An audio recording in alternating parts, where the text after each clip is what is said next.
Welcome back to my YouTube channel. For today's video ay tuturo ko sa inyo kung paano nga ba gawin yan. Trending na AI image. At nakikita nyo naman siguro yan sa inyong blue app. Talagang trending at kung gusto nyo malaman, tapusin nyo ang video na to dahil ituturo ko na. So itong video na to ay maiksi lamang kaya make sure na tapusin mo ang video ko. Simulan na natin. So, trending ngayon ang AI image na ito, kaya kung gusto nyo ring malaman kung paano, eto na nga ang tutorial. So, una, punta lang kayo sa Chrome, yung Gemini AI. Pipindutin nyo lang itong Gemini. Tapos, makikita nyo dito yung plus sign sa baba. Ayan. I-click nyo yan.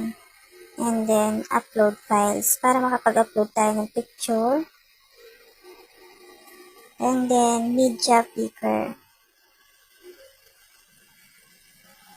Tapos yan, punta ka dito sa gallery. Tapos, wait mo lang lumabas. And then, may ipipaste ako dito. So, ayan.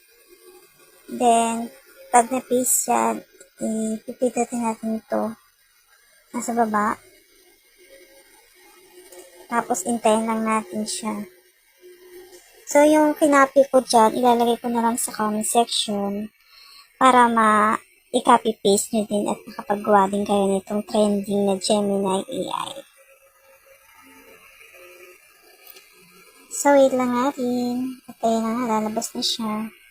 Ayan. Diba ang ganda? Ganun lang kadali. Ganito siya pag binview. Ganito siya, tapos isi-save natin dito sa taas.